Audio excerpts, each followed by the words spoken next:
Hey everybody, welcome back to HOH Nocturnal Nerds. I'm Fred. I'm Eugene. Here we're talking about Thor Ragnarok, the 2017 film that had just dropped last week. I know the review is a little bit late, but hey, better than late than sorry. Tonight we're going to review it, but we're instead of doing the usual review where we talk about the acting and all that, what we're going to do is do it by pros and cons.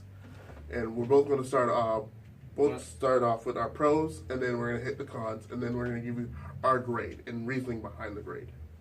All right, Eugene, you can start off. So the pros, I will give it, not too many, but I'm going to try to come up with some. I say the pro was like, the story was there. You see a lot of redemption story for Loki. You see like how Thor trying to win his brother back from being evil. You see a lot of regret in Loki's in his actions, and like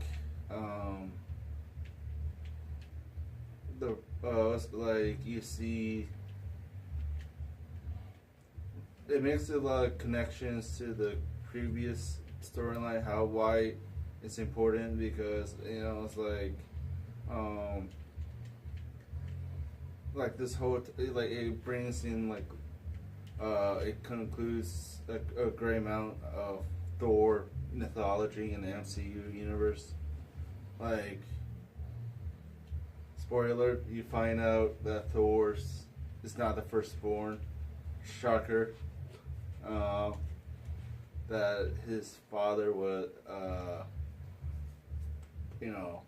painted a beautiful picture, but not the truth about his sister, Hela, who, hey, I'm coming back and I'm going to kill you all, and I'm going to take over Asgard.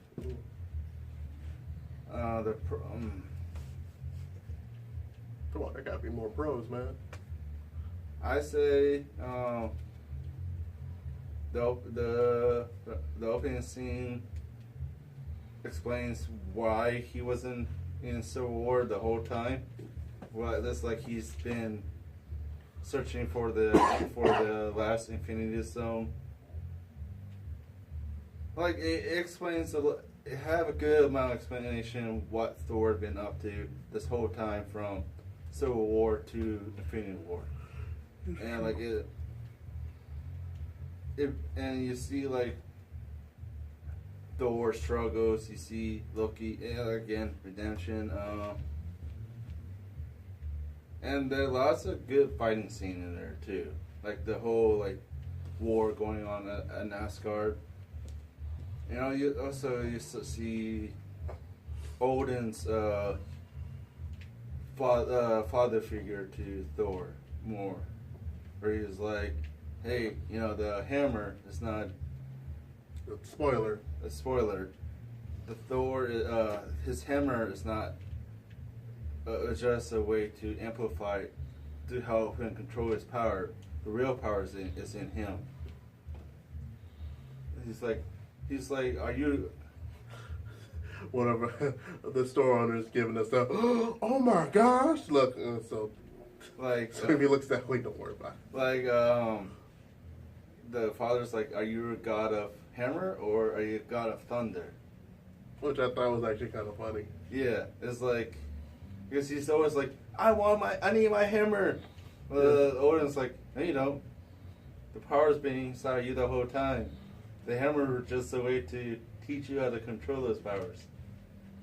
Which was kind of interesting why they did that, but yeah. There are lots of funny parts to it, like the Hulk and his goofiness. Like you don't see him, you see Bruce Banner have better control of the Hulk. He kind of actually reminds me of the Hulk and the Agent of Smash character.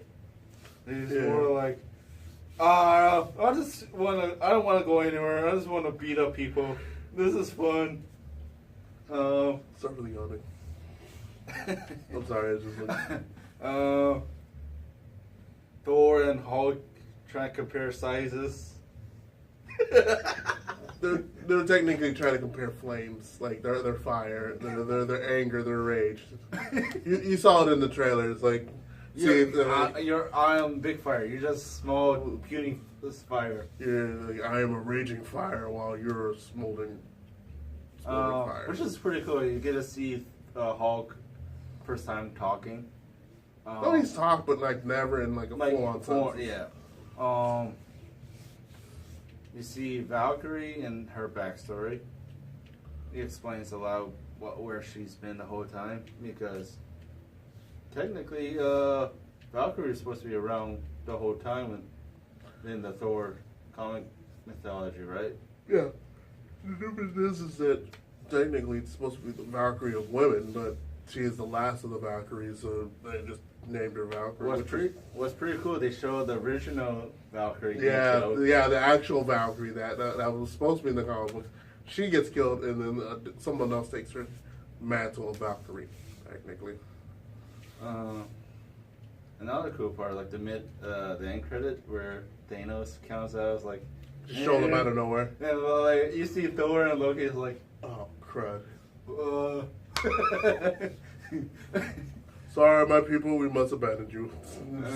That was, but like they showed that, and the other end credit scene was dealing with the Grandmaster. Oh, that was okay. I can give this to Jeff Goldblum. He plays an awesome Grandmaster. He's funny as hell. I will admit that. He's like, all right, I don't want to kill you, but you forced me, and like how he roasted the guy. Yeah. It's like, oh, okay, you got over me. Oh, the goop got all over me. Got on my clothes. I thought that was pretty funny. He's like, oh, and then you see Thor's reaction. Oh, it smells. Oh, this is disgusting. Oh, get that thing away from me. Oh, another funny part was Loki.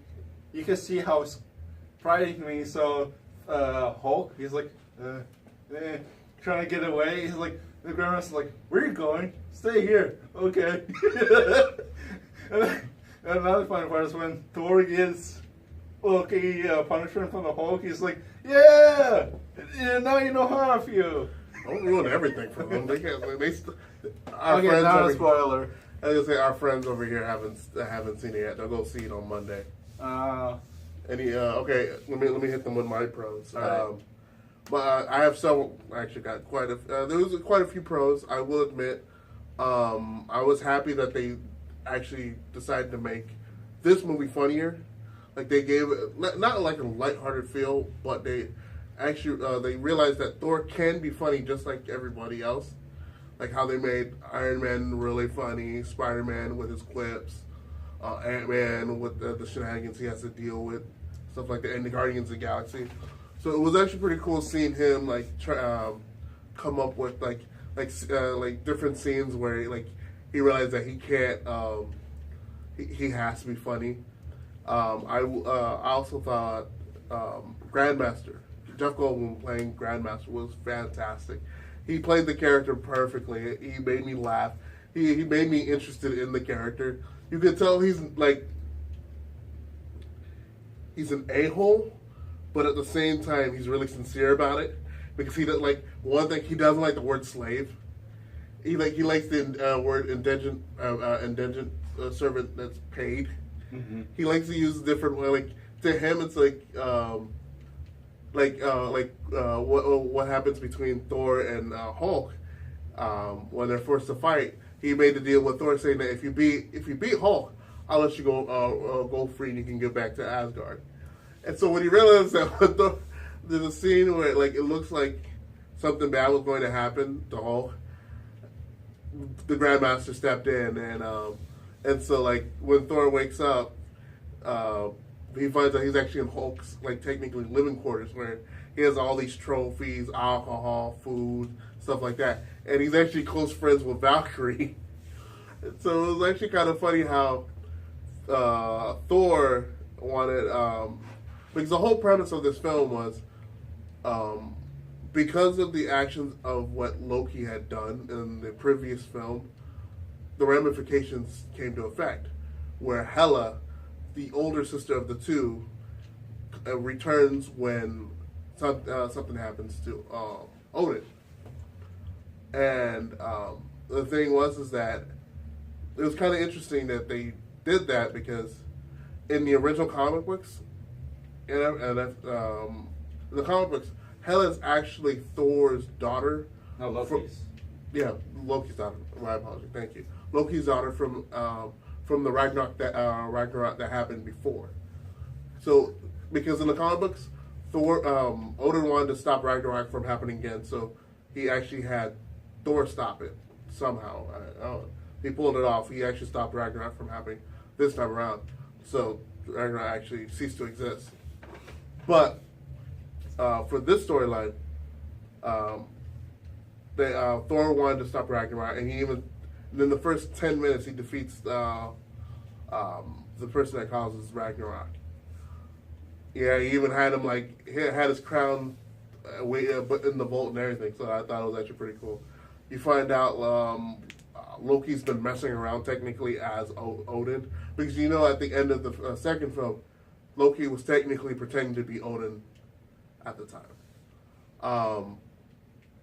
I did like the dynamic between the two, Loki and Thor, throughout the whole film.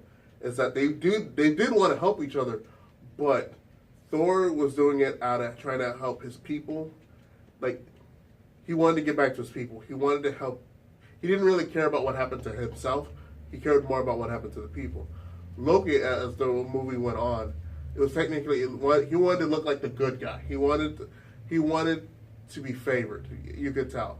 That's why even when the rescue that happens toward the end of the film, spoilers, Loki's like, your king is here, trying to state that, I'm here to save all you people.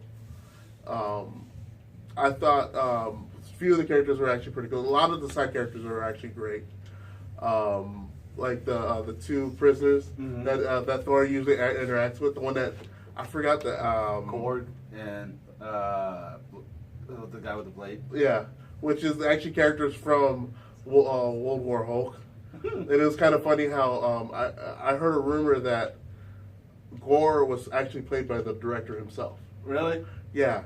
It's another thing. He was actually in Thor 2. Was he? In the beginning, how Thor was fighting the rock people, Korg was in that scene too. Oh, he was actually there. Yeah. So they kind of retconned him being there. Well, okay, that's actually pretty interesting. I didn't watch the second one. I just skipped over it. I knew it was. I just knew it was going to be bad. That's why I skipped over it. But I also thought the comedy was actually pretty good. I know I'm rambling on. Comedy was actually pretty good at times. I will go back on it when we talk about the cons. The dialogue, it was a lot. It was actually some of the best dialogue they had for the Thor series so far. Because they did want you to they wanted you to feel, but I'm gonna explain in the cons why there was some bad to it. But I was the redeeming factors in certain characters like Loki, Thor, Hulk, even Valkyrie. They redeemed a lot of the characters, but they explained why they didn't want to do it at first. And then why they decided to end up going after Hela at the end. All right, cons. Cons, yes, it was funny, but sometimes I noticed they kind of overused the comedy in the movies, because there was a certain point it's okay, they kind of overuse this, when Hulk, in a serious moment where they're trying to save the people, when Hulk jumped out of the plane and crash land on the Rainbow Bridge. Okay, no. I will defend that. That was funny as hell. Okay, that was actually to me that was a callback to Incredible Hulk. Yes. Okay. When he jumped out of the plane and he crashed landed on the ground. Saying, there was a moment where there's serious scene, but then they kind of added the humor comedy, to it. Okay, you kind of misused that element.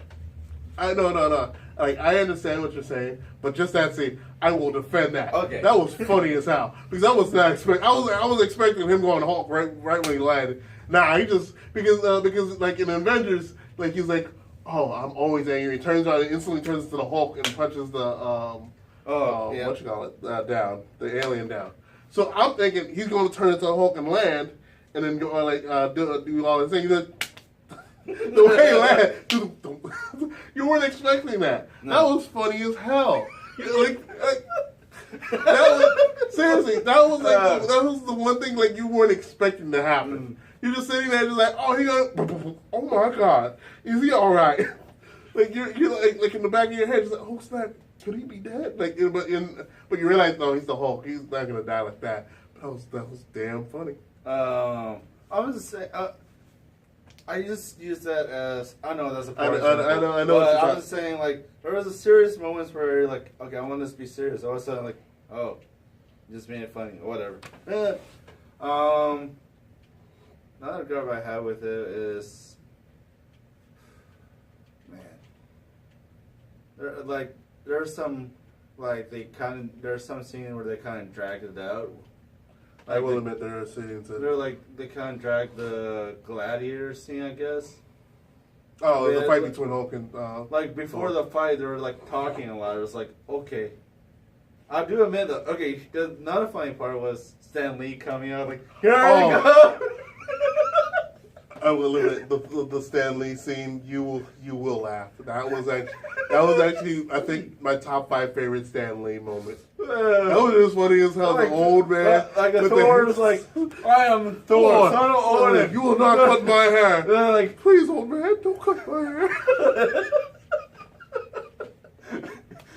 Do you hear one like beg for his hair? That was pretty damn funny. For him to beg for his hair, that was I was not expecting Thor to pull that. I can defend that. See, certain like I said before, like certain comedic scenes actually worked. Others didn't work. Like when the Hulk and Thor talk in that room at a time, there's certain scenes where like when it dragged on, like and you know they were trying to be funny, but it's like some of it worked, some didn't. Yeah. What is it? They kind of drag. There's some part, like I said, dragged on a bit. The scene with Doctor Strange. Man,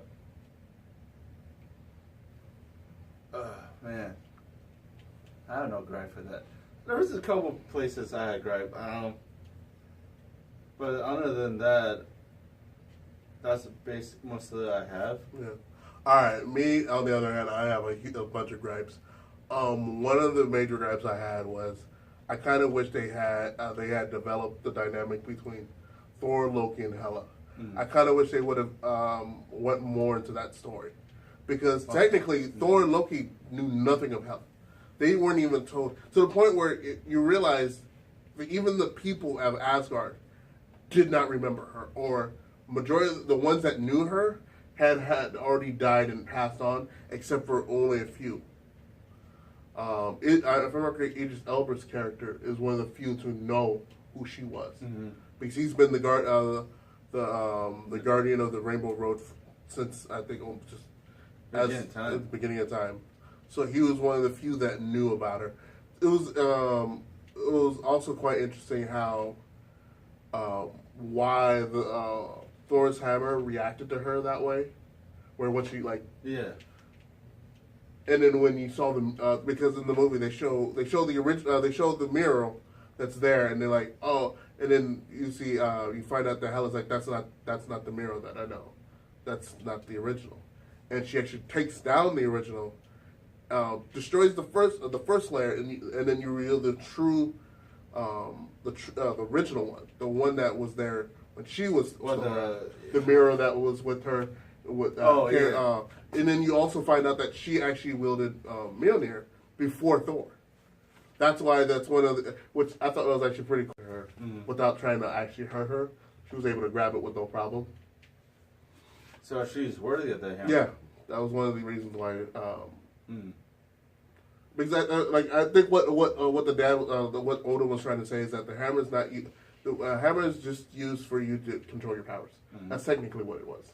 Is that since Thor was the god of thunder, he would be he needed something to control his powers. He controlled his powers through the hammer. Her, on the other hand, was most likely because she is the goddess of death, taking heads. The hammer made sense, destroying people with no problem. That was actually kind of cool. But dynamic between those three, they could have worked on that. I kind of wish they more emphasized on they focused on Valkyrie, her backstory. They only like touched it with Loki and her. I wish they went further. Like I would have loved to see why is she on that planet? Like that's the Sakaar planet. Yeah, the Grandmaster's planet. It would have been cool if they'd done that. I would say I would have loved to see more dialogue from Hela, seeing like visiting maybe the mother's grave or something, like visiting, like asking what happened to her mother and stuff like that. Because I would have because I bet you she might have had a connection with her mother too, or like we could have found out that she's not actually her mother. Yeah, the other like she had a technically Oda might have remarried. Mm-hmm. So and that would have been kind of cool. I kind of also wish they would have went back more on the Ragnarok lore. Mm-hmm. Like they would have more emphasized on that. That would have been really cool because and even in the comic books they emphasize on it. They even have a comic book run talking about Ragnarok. Ragnarok is the fire, right? No, Ragnarok is the event where Asgard is destroyed. That's what Ragnarok. All citizens of Asgard are supposed to be killed. That's what, and they are killed and then they're reborn. That's why it's like a cycle. Yeah, but some Asgardians actually survive it. Mm-hmm. Like Hela. Hela is one of the few that survived the cycle before. Mm-hmm. That's why when they in the comics when they state that she is Loki's daughter from a different Asgard, that's what they're saying. She's from the Asgard before. So, but I was kind of disappointed with what was it? They also could have worked a little bit more on Hulk and the dynamic between Brandon and Hulk, and like to the point where they could have even had a compromise. Mm-hmm. To the point where, like in World War Hulk, Hulk's mind has evolved to the point where he can have a full on conversation with no. Like without even like instead of like a broken up sentence, he can communicate with people as if his intelligence is above average at that point. Not like a genius level like Banner, but above average at least. To the point where like people like, oh wow, this guy's actually he's not stupid. He's actually pretty smart, and even though he's technically a monster, and I like because the other thing that kind of ticked me off was.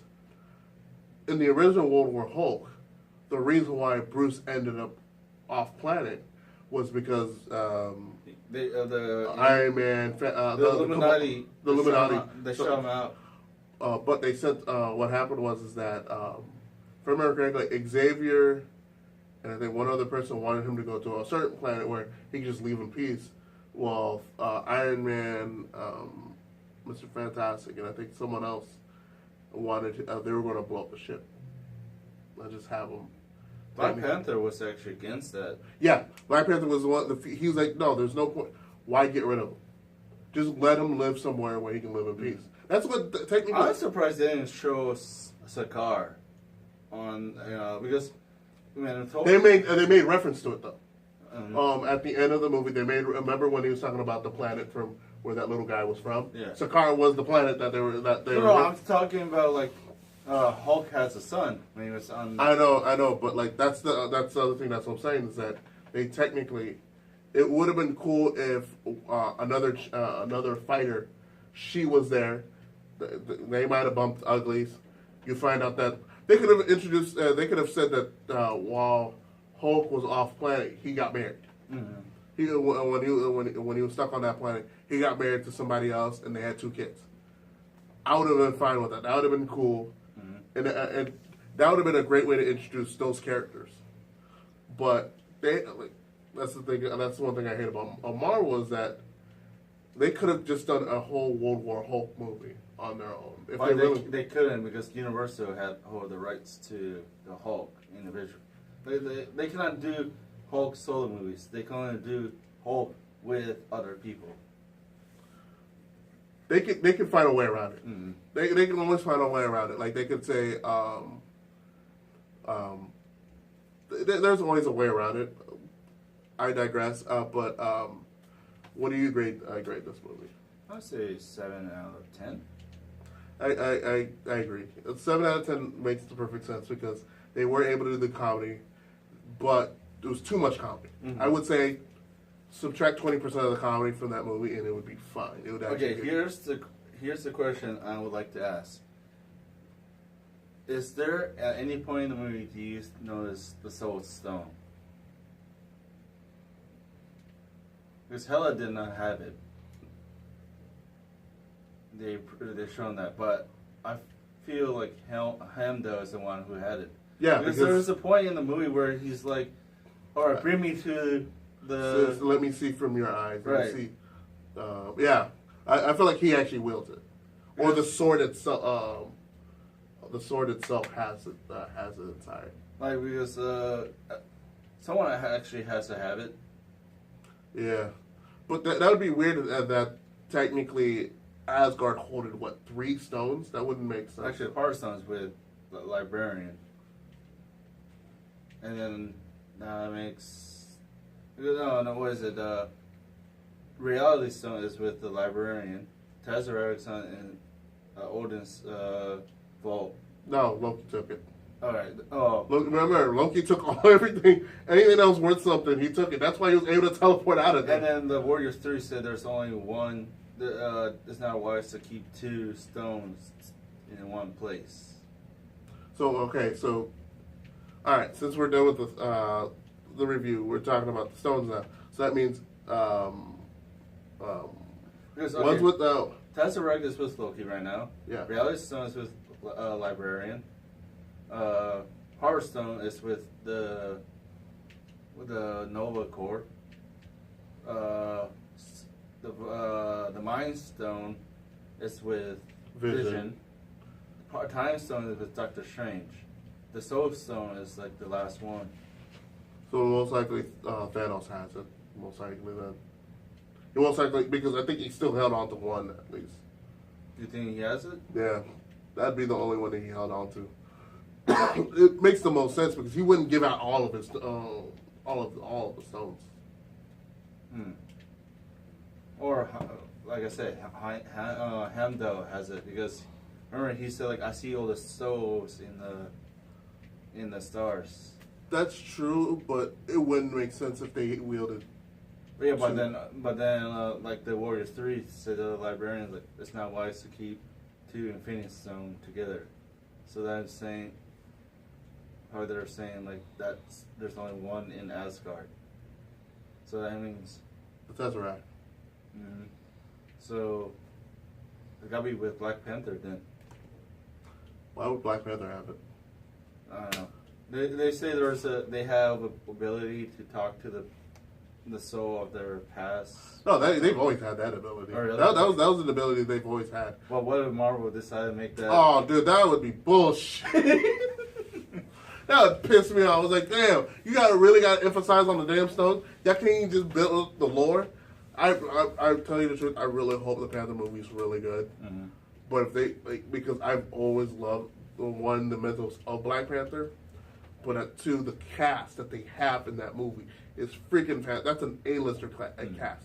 That's a cast that if it was a different movie, that could have been an Oscar-worthy movie. Mm-hmm. That's what I'm saying. All right, guys. Good night. Thanks for watching. I'm Eugene.